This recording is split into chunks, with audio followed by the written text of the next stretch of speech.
All right, we are live. Hi, Dr. Nicole. How are you? Hello. Good, doing good. How are you doing? Good, nice to see you again. Likewise. So, دكتور نحن لايف هلا وأهلا وسهلا بكل اللي عم يحضرونا كمان on the Sira platform. You can see us live. So أنا ونيكول we're streaming live بس نحن we can't see you and we can't hear you. The only way you can interact with us is through the Q&A. هيدا بس بنحب نذكر للي معنا اليوم أول مرة على البلاتفورم. نيكول التوبيك اللي نقيناه لليلة اجا ريكوست من الاتنديز يلي حضروا معك other sessions بخصوص الديتنج session. So there was a request نحكي عن الاتاتشمنت و how does attachment form. Is it really that is childhood that important, or does it determine all our future and our love patterns and the choice of a partner? Is it really in our control? Can we change attachment style? يعني هول some of the questions that the attendance is asking tonight. And we'd love to hear answers from you. So please introduce yourself for those who don't know you before we also explain a little bit how the session tonight will be held, or how people can interact with us. And we'd love to hear also their feedback, their views, and really their concerns on what they've been through in terms of attachment. Yeah, أكيد. Thanks for the introduction, Sandra. So مثل ما قلتي يعني هيدا التوبيك was على الطلب. In one of our previous sessions, we found that the audience really wanted to learn more about, what is attachment, how does it affect our relationships, and hopefully we'll answer those questions today. As I was preparing the PowerPoint كنت عم فكر إنه هيدا التوبيك بحد ذاته فينا نحكي عنه for days because there's just so much material to cover. But, I tried to condense it to what I think is, the foundational stuff. وبركي إذا حسينا العالم حابة تعرف أكثر عن هيدا الموضوع in a future session فينا نحكي فيه كمان أكثر. بس anyhow, a little bit about me. So أنا clinical psychologist وموجودة بأمريكا وبقدم خدماتي يعني أونلاين. إذا العالم تحب تعرف أكثر عني فيهم يشوفوا الويب سايت تبع اللي هو meadowspath.com. وإذا بتحبوا تراسلوني you can also get in touch through info@meadowspath.com. A little bit more about my areas of expertise. بشتغل أنا مع individuals who have suffered through trauma, have relationship difficulties. So كمان الاتاتشمنت كتير fits into هيدول الأرياز. كمان بشتغل مع أشخاص عندهم anxiety أو low mood or depression and self-esteem, and كمان grief and loss. What else is there to share? On Sira, you've given a lot of sessions. Yeah, I would like to remind our users tonight to, if they're watching a replay of the session, Kamina, to check out your other sessions. You're really, you go in depth. You give us a lot of insight every time, and all the topics that you choose are really topics of a lot of interest to the young and early adults. So we invite people to check out all your previous roundtables. And this month, Kamil, you're very active with us on Sira. You're one of the therapists heavily invested with us. So this month, you're also giving another support group on anxiety. So if there are people who would like to join the support group, this is something that you do every month. And also, if there are therapists, Kamina, you are giving learnings or sharing learnings with therapists, so special sessions for them.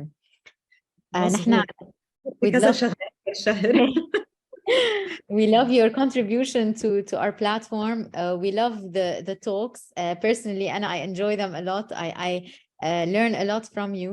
So before we kick in with our topic tonight, I just want to remind our viewers, they can interact with us through the Q&A. On the app, so you can ask your questions anonymously in the Q&A. Please don't hesitate to ask us your questions. Nahna will spend with Nicole around 45 minutes in this roundtable, where she's mostly explaining concepts and taking in questions. And then we will create a safe space. After 45 minutes, we'll tell you how to join us into the safe virtual room where we don't record and where you can go live and ask Nicole your questions and discuss certain cases. And we can, talk more about, as a group, we can talk more about our experiences with attachment. Absolutely. So Nicole, without further ado, go ahead. We're all ears. And as usual, inshallah, tonight it will be interactive with our audience as well. Akid, sure. Just a few things I do want to add. I might be a little bit squirmier today because I am sitting on a yoga ball. So I'm quite heavily pregnant. And this is my last month on Sira before I go on leave for a few months. But, I will be back in September to continue with these talks. So just a kind of a heads up, I'm a little bit wobbly because I found that this is a comfortable position to be in on the yoga ball. Stage. I appreciate you giving us the time during this phase, really. Of course, my pleasure. Right, so I'm going to pull up the PowerPoint here. Let's see. Okay.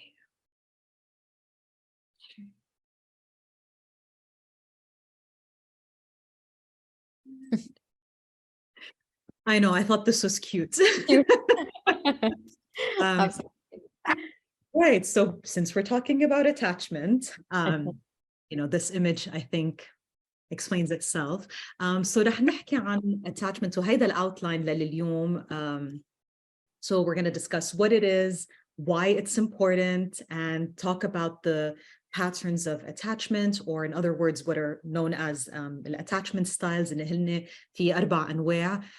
في secure attachment, وبعدين في الثلاثة اللي they fall under the umbrella of insecure attachment.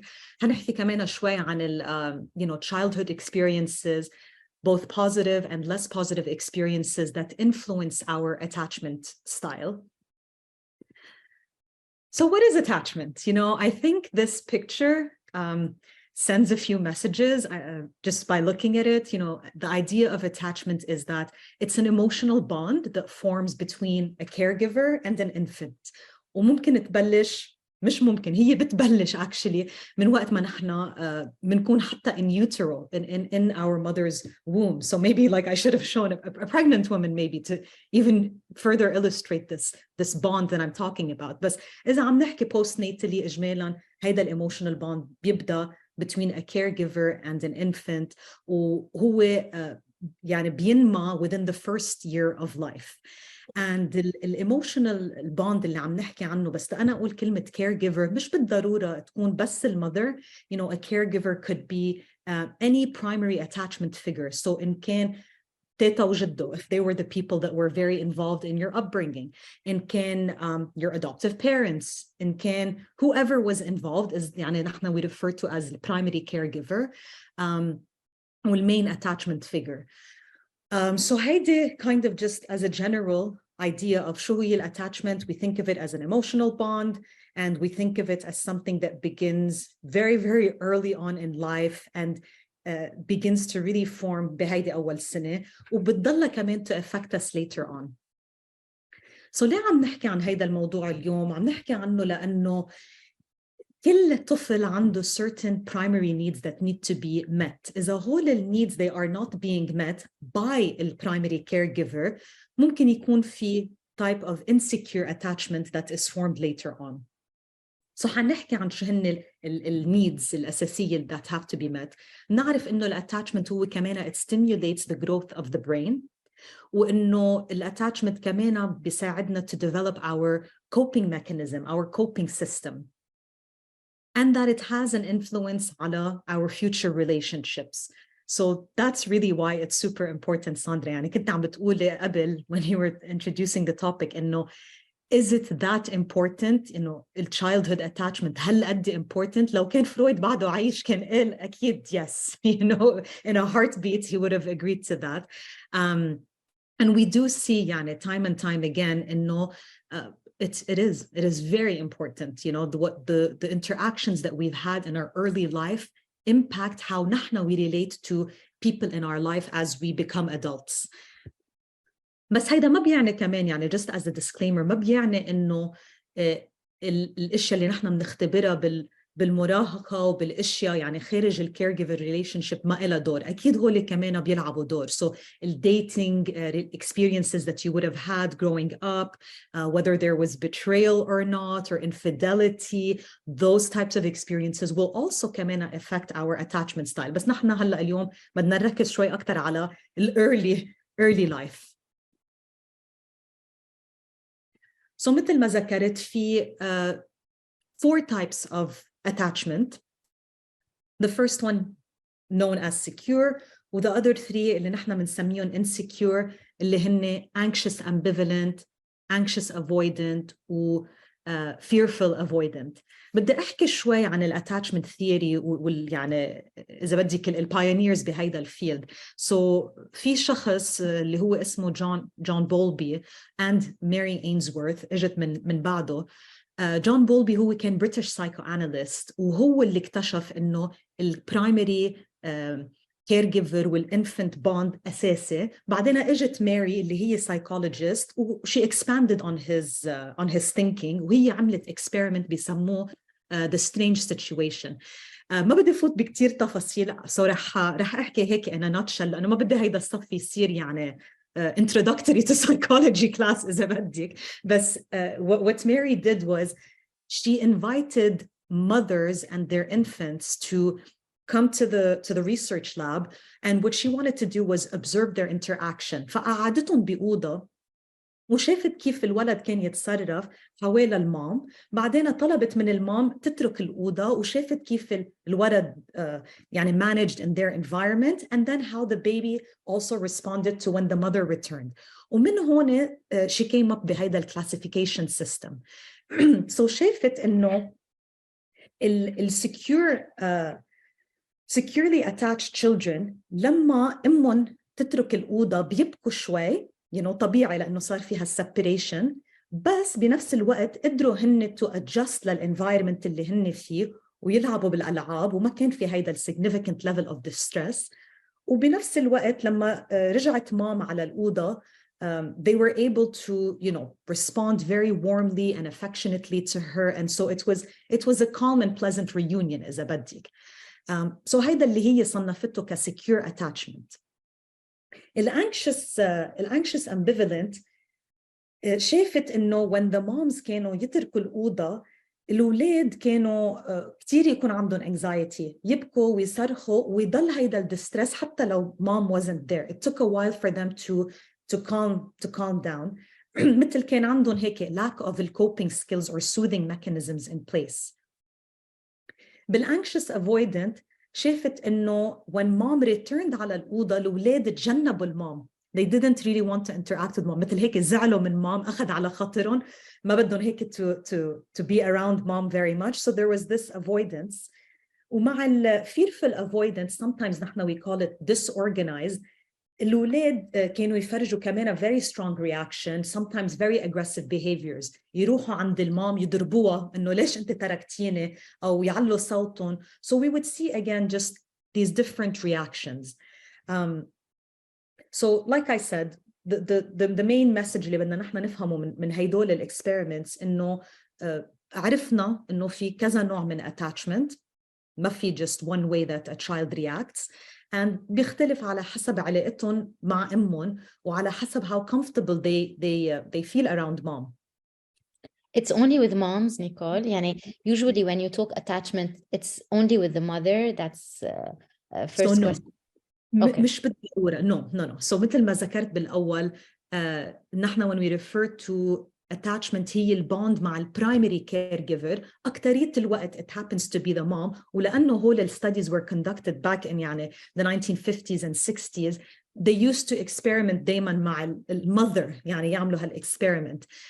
بس نحن we know now إنه it's really all about the attachment figure. So caregiver in this situation ممكن يكون تيتا، جدو، dad, whoever is the primary caregiver. Does that make sense? Yeah, another question. If today we are seeing in parenting, خصوصي هلا modern parenting, both parents are involved.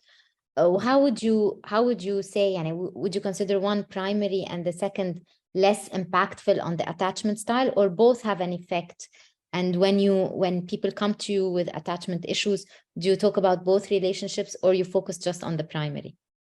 Yeah, you talk about both relationships أكيد لأنه نحن بنعرف إنه نتأثر نحن بعدة علاقات، والعلاقة اللي نحن كنا exposed to it أكتر شيء اللي هي عادة بنلاقي العلاقة بين البي والأم، والعلاقة يلي الطفل كان عنده إياها مع البي ومع الأم most of the time. يعني this is what we find. So لا بالثيرابي أكيد بنحكي عن العلاقات كلها. مثل ما قلت هيدول عطيونا بيس ساندرا، يعني مش بس we rely strictly على what was done back then، بس بيعطونا foundation of understanding كيف تنبنى العلاقات. كمان بعد سؤال، يعني we're seeing these experiments and these attachments forming when the child is very young، يعني not even 7, 8 where let's say يعني 6 plus where the child understands when a caregiver is not there or when a caregiver is not responding to needs. This is really really very young age. طب هون كأهل we don't يعني usually when the kids are that small we don't do things intentionally. Traumas تبعنا they don't show at this age and we don't project, if you want, our wounds and traumas on kids when they're that babies. Usually we see dynamics that are problematic شوي when the kids grow up. مثلا parents who I don't know scream all the time out all the time at the kids, or parents who are not really being there for the kids, or parents who punish, or بنشوفهم at later stages of life. Is attachment really very early? يعني is it linked to very early life? It sure is ساندرا، لأنه الأولاد بعتبرهم نحن يعني they're like a sponge, بيمتصوا هيك كل شيء from their environment. And even though language expression is not fully formed طبعا بعمر صغير، هيدا ما بيعني إنه الولد ما عم بياخد كل شيء from their environment through observation و through modeling. So برجع بعيد إنه these micro interactions هن they start shaping really how a child can either regulate their system or lack of regulation. So مثلا بعطيك example. Let's say إنه في an infant that's about 3-4 months that's crying frantically, of course trying to communicate a need, either إنه بدي آكل أو بدي نام أو بدي حدا يغير لي حفاضي. Usually those are the things that children are trying to communicate at such a young age. It's all about survival. So تنفترض إنه one of the primary caregivers, right, came and started yelling, started just frantically yelling and عم بيقفقف أو عم تقفقف and saying like no خلاص stop it, just I don't want you to raise your voice anymore. Let's say that was the usual response. هون الطفل is learning that my cries are causing more distress عند العالم. وبهيدي الفترة كمان children do not know how to separate from the caregiver. They believe that they are an extension of the caregiver. So if a child is in distress and the response is a parent in distress, the child starts making the association إنه my distress is not tolerable, is not acceptable, وما بعرف شو بدي أعمل فيها. I'm just consumed بهيدي feelings of anxiety و overwhelm، وحتى my caregiver is not knowing what to do with it. So هون يعني we're trying to illustrate قد إيه مهم إنه parents or caregivers to regulate their own emotions، لأنه الأولاد بالتالي عم يتعلموا indirectly what to do with their own emotions. So بداية soothing or lack of soothing begins at such a young age, even though ما في يعني بنرجع بنقول verbal expression that's developed بالأولاد, they're still learning by observation. Yeah, it's quite amazing if you think about it. قديش هول formative years أساسية حتى قبل ما الأولاد يروحوا على المدرسة. يعني most parents I believe عندهم الidea إنه الولد بيتعلم لما يكبر شوي ويصير عنده language, but actually it's much sooner than that. Okay. So I hope that answers the question.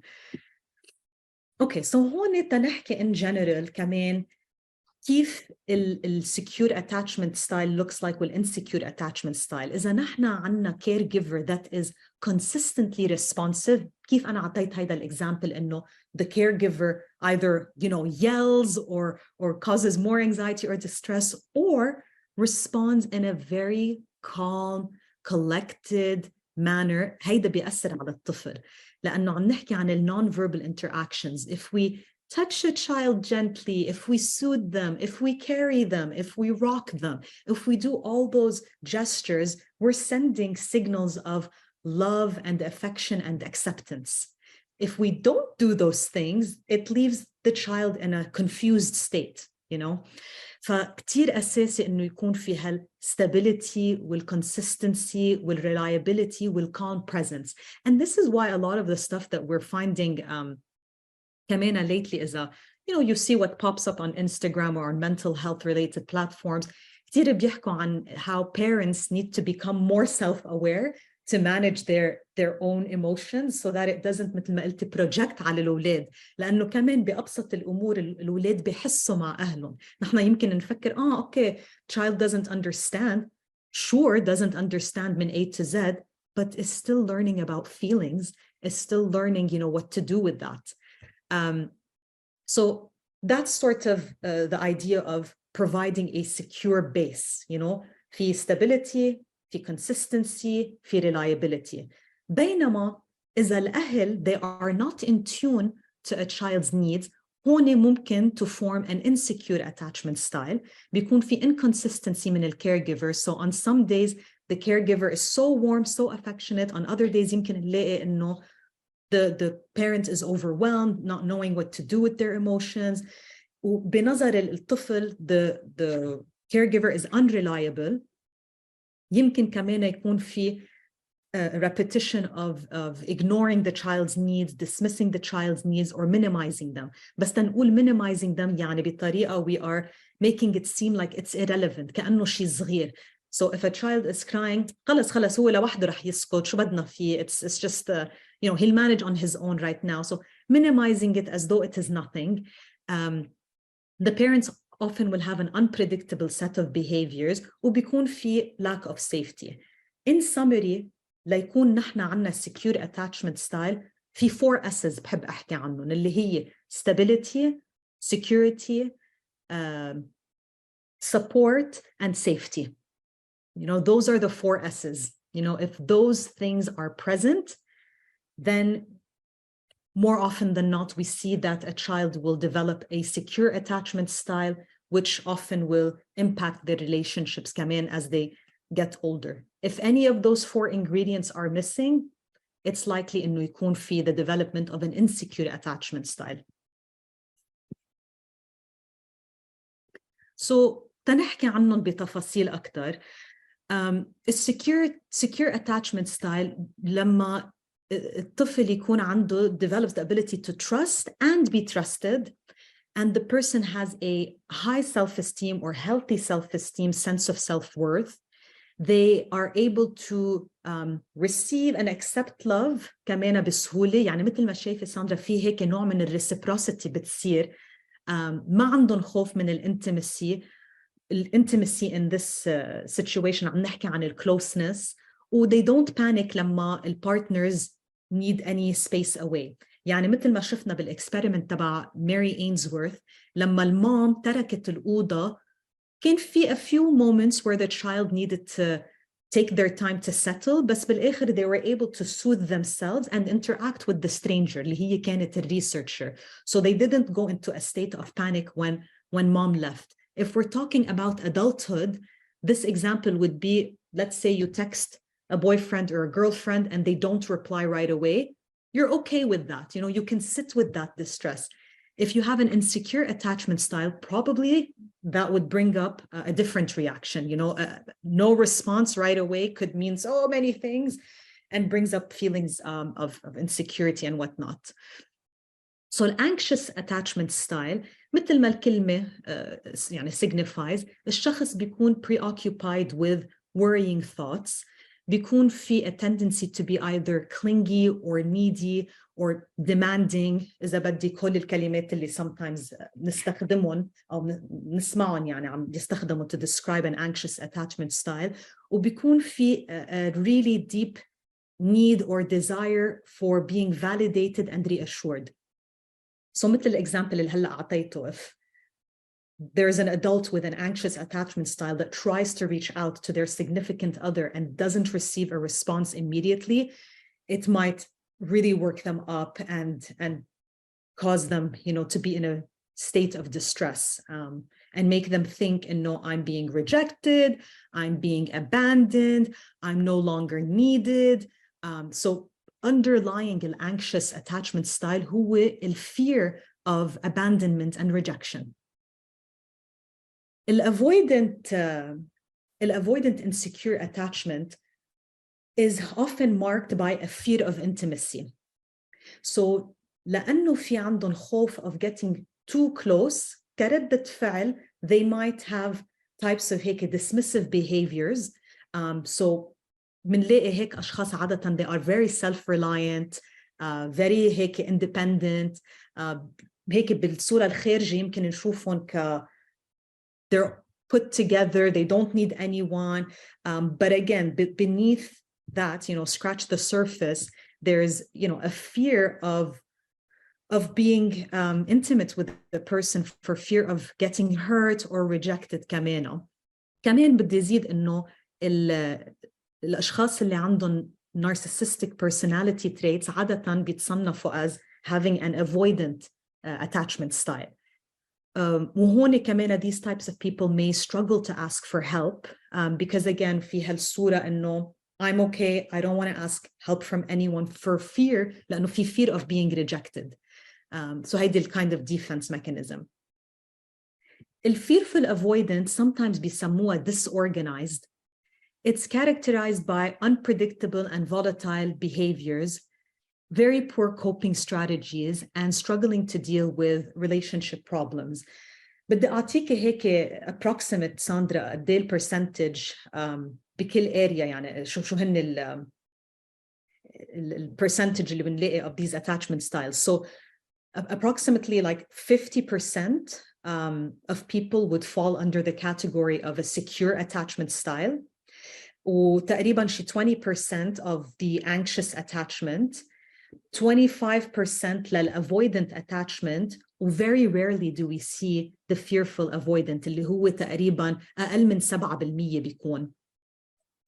والfearful avoidant كمان منلاقي إنه عادة is the result of complex traumas that a person would have experienced in life. So in this case, you know, عم نحكي عن any type of abuse, you know, whether that's physical, emotional, sexual. We're talking about a very volatile parent that themselves probably had mental health issues, whether that was depression or other type of conditions that was probably كمان unaddressed, or dealing with their own traumas and never dealing with their own traumas, which then carries out بالعائلة يعني it's projected مثل ما أنت استخدمت هالكلمة من قبل. So that's sort of just to give you an idea of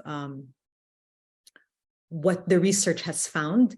And you know, I put the low avoidance and high avoidance على the y-axis والanxiety على the x-axis. That's just another way to classify these types of attachment styles. So Okay. not if... Yeah, we Go have ahead. questions for you. A lot of questions tonight. Do we have, for example, secure attachment with certain people and anxious attachments with other people? Yani, can I, for example, have a secure attachment with my sister, let's say, and have an anxious attachment in love patterns? That's one question. Second, do these attachment styles change across our lifetime, and how? يعني فينا نكون in the past we were secure, then let's say we went through I don't know, an infidelity, then we became anxious, more into anxious attachment. Could this change our attachment style? And three, how do we know? يعني, is it something that we test ourselves? Is it something that إذا مثلا when I look at the patterns, sometimes we have a bit of everything. يعني we're not totally anxious, maybe we're a bit secure, then a little bit anxious at times, then maybe a bit anxious but a bit avoidant. Not to talk about يعني fearful avoidant as a pattern, بس إنه هيك شوي من كل شيء. Is this also common? Yeah, so to begin with, يعني لجاوبك على أول سؤال, yes, our attachment style can differ depending on the audience, right? Depending on the person we're kind of interacting with. So yeah, you could have a secure attachment style with your sister, but you could have a insecure attachment style in your romantic relationships.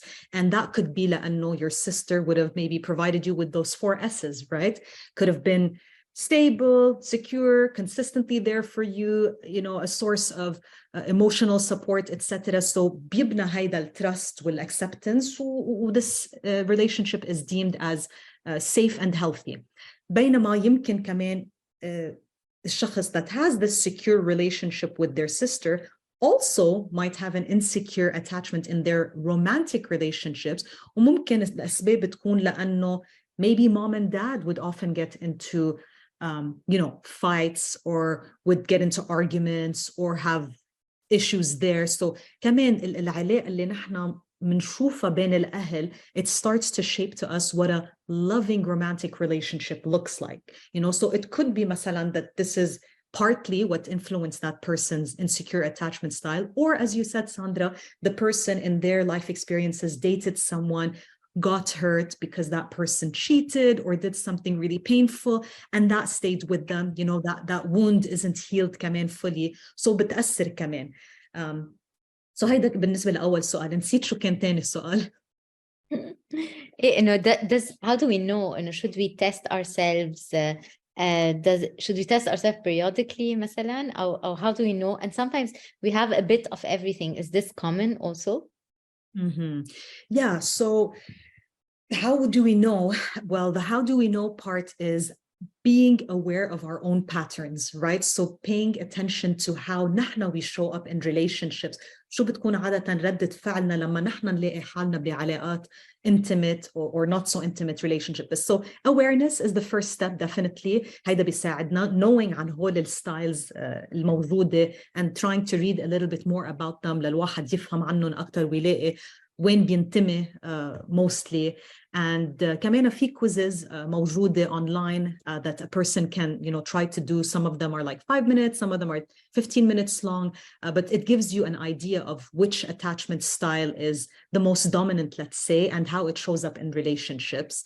And لآخر سؤال إنه can these attachment styles be worked on or changed? You know, the answer is yes. And that's why we have people that, you know, come into therapy sometimes. They want to work on that because بيلاحظوا إنه there's a pattern that's being repeated, ويمكن هيدا الشيء بلش يأثر عليهم بطريقة سلبية أو عم بتأثر على علاقاتهم كمان. And so they go, I want to change that. You know, I want to reach my full potential. وكلنا بنعرف إنه الأيديال إذا بدك هو السكيور attachment style. السبب اللي هو ideal هو لأنه مثل ما بنشوف بيخلق a sense of self-esteem that's preserved, you know. بينما بنلاقي بالinsecure attachment style عادة الشخص بيعاني من low self-esteem, low sense of self-worth. They are highly critical. They feel guilty a lot of the time with any of the behaviors that they find themselves doing. You know, for example, a person with an anxious attachment style لما يلاقي حاله أو تلاقي حالها you know, needy or clingy, he or she might end up finding themselves thinking later like, oh, why did I do that? You know, what's my partner going to think of me? ما بدي أكون لازقة, ما بدي أكون obsessive, ما بدي, you know, so كمان بتخلق internal dilemmas. This is why عادة بنلاقي أشخاص ساندرا بيحبوا يشتغلوا على their attachment style to foster healthier relationships with themselves and with others. I love that.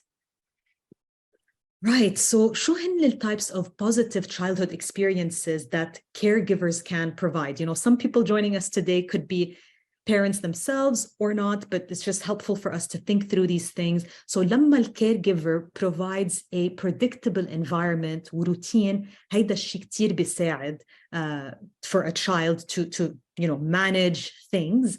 When the caregiver expresses their emotions, whether pleasant or unpleasant emotions, in a healthy way, this كمان مثل ما قلت قبل gives us a good model of what to do with emotions when they come up.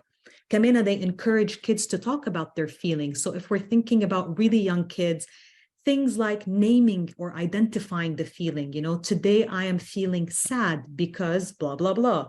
Today I am feeling angry because blah, blah, blah. So using كلمات as part of our, you know, just language to help children become well versed of how emotions come up for us. You know, عادة نحن بنعرف إنه بالمجتمع العربي at least you know this was something that wasn't around at all من قبل. يعني ما كنا نحكي أبداً عن feelings. نعرف هلأ قديش مهم نحكي عن المشاعر. نعرف شو هي هالمشاعر, how it comes up for us بجسمنا بأفكارنا. So we value this very much. And كمان demonstrating to the child إنه we love you, we accept you. Showing this affection كتير بيساعد. يعني non-verbal behavior كتير مهم ساندرا. لأنه مثل ما قلنا بعد ما تكون اللانجوج عند الأولاد, but through non-verbal behavior like eye contact, physical touch, you know, soothing a child, caressing a child, being physically close to them, كمان sends the message that I love you, I approve of you, I'm here no matter what. وهيدول كتير مهمين. Nicole, we have questions if we can take some of them. Yeah. Do all avoidants develop to be narcissists, and are they mutually exclusive? No. I was just giving that as an FYI. إنه often بنلاقي إنه شخص عنده narcissistic traits أو narcissistic personality disorder tends to fall under this category. But no, مش كل شخص عنده avoidant attachment style يعني automatically is a narcissist. No. There are other we would have to see to make that you know conclusion. Can you explain the fearful attachment further? The fearful attachment further. The fearful avoidant عم نحكي. Yeah. So عن the fearful avoidant, is there any specific question just so I know what to be talking about? Just like this. Okay. So, I mean, what comes to mind is, like I said, it's one of the rarer types of insecure attachment styles that we find in comparison to just the rest of these. وعادة it's rooted in a lot of trauma. You know, it takes a lot of effort, time, and patience for us to be able to change, you know, our attachment style. The solution, you know, saying it might seem simple, but again, it takes a lot of time. اللي هي addressing our past wounds, whether our past wounds were something that took place بس نحن كنا in our early teen years or young adulthood where we faced betrayal or infidelity. That could be the area that needs to be addressed. For some other people, it's their childhood traumas much earlier on. That needs to be looked at. And by examining those things and discussing it in therapy, you know, working with a qualified professional, we start to identify شو هن هال relational patterns, كيف أنا بقدر كمان to build my sense of self-esteem. So yes, change is possible, but the work has to come with it. And ultimately كمان by addressing هول الأشياء كمان تتعلموا كيف to develop better ways of communicating and better coping skills. So those are also two essential ingredients, you know, which is developing a better communication style and learning emotional regulation skills, which you may have not learned, you know, again, growing up just due to certain circumstances and the conditions that you were brought up in, right? So هول الأساسيات لنحن نقدر نغير الاتاتشمنت style. And last but not least, حبيت هيك just as a wrap up ذكركم إنه الاتاتشمنت style اللي نحن we develop in childhood بيكون لنا relationships that we have with people later on. أكيد. Oh, are we still good? Okay. It's not the only determinant factor. يعني مثل ما قلنا في كذا أشياء كمان that will shape our personality, and other interactions with people in our life will affect how we relate to others as we get older. So that's to wrap up. I know that probably people have lots of questions, and I'm happy to take them in the room. Maybe Sandra, you can explain to everyone how we can move to the rooms for questions. Sure. We're going to make it interactive and go to the room. بس sorry لأنه وقت كنا عم نسجل there's a part on the وقت كنا عم نحكي عن couples, how do they form. It wasn't in the recording, it was cut off and people with us couldn't follow up. Can you just repeat this idea? يعني we had more than one question with regards to how do we choose our partner, and do we do it consciously, unconsciously? Do we seek this kind of attachment or not? Yeah, so بالنسبة لل pairing of the attachments, I was saying إنه again ما في one size fits all. Secure attachment could be paired with avoidant, could be paired with anxious.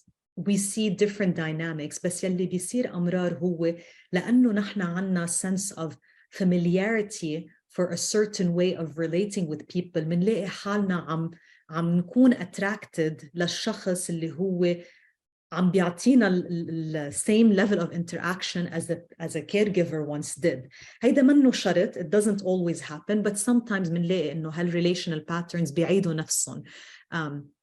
You know, I've had people come in therapy and say, I'm seeing someone that's exactly like my father, and it's so confusing لأنه my father wasn't you know, the ideal figure, wasn't شخص يعني that was meeting my emotional needs. So why am I in this relationship? You know, so they're confused. They don't want to be in it because of whatever reason, but at the same time, it's like, but I'm in it. So there's something, Sandra, about familiarity. نحن we are drawn to things that are familiar to us. حتى لو هيدا الشيء يمكن منه لصالحنا, because it's so familiar, we seem to be drawn to it, and it plays out إذا نحن we are not aware and we don't deliberately try to, you know, change it. We might find ourselves in this cyclical cycle. You know, hope that makes sense. Yeah.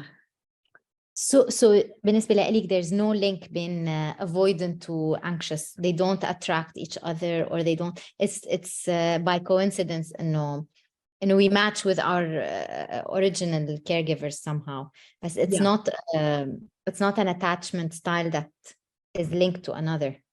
No, not necessarily. No. Like I said, any of those 4 types of attachments can be paired with each other إذا بديك. وكل واحد حسب ظروفه، حسب الأشياء يعني اللي بيكون هي أو هو اختبرها. They find themselves in يعني sometimes بتسائب إنه الanxious والavoidant, but it's not always the case, right? Okay, last question before we move to the room. What about if we are somehow into secure attachments and our partner is either anxious or is avoidant? What would you recommend? يعني تنخلص key takeaway كمان. How would you recommend that we talk to this partner, or how do we handle explaining, or do we push them to therapy? Do we highlight no, this is a kind of attachment that you're going through? Is it enough for somebody to just be self-aware and to change these attachment styles alone, or is therapy needed?